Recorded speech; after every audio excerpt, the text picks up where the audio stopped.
The entire case did not depend on a single informant. Okay, why didn't Hunter Biden get charged then?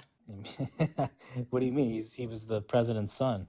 But he was charged with other stuff. So he didn't get charged with this. So Biden wouldn't have let him get charged with this, but Biden let him get charged with other stuff. I think that if Hunter Biden was charged with this, then it would have implicated plenty of other people in this corruption scheme. So it'd probably be easier for them to deal with the other charges than with this one. You don't think the other charges hurt Joe Biden as well, like a lot? I think Wasn't this all that was being talked about? I think a corruption scandal with a clear money trail probably would hurt him far more. Why did he not just kill the investigation on the other? He specifically allowed the investigation to continue. He specifically said, no, don't drop the investigation. Go ahead, investigate him.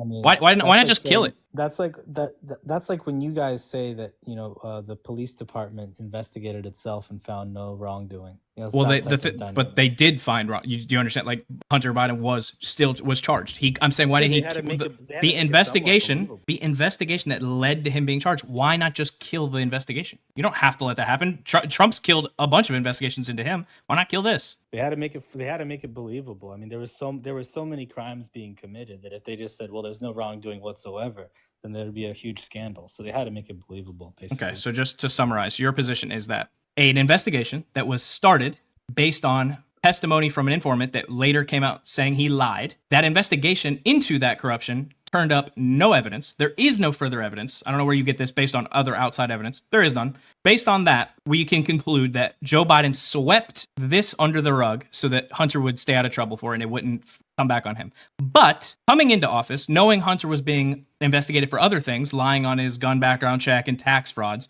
knowing that, he allowed that investigation to continue, allowed Hunter to be charged, allowed him to go to jail. Now, he did eventually pardon him in the end, which I think was bad, that he shouldn't have done that. Well, pardon is an admission that a crime was committed. Correct. Well, but he was also convicted, and it was the most obvious fucking shit in the universe. He clearly, super duper, ultra mega clearly did it. In fact, the fucker wrote a book admitting to the crime.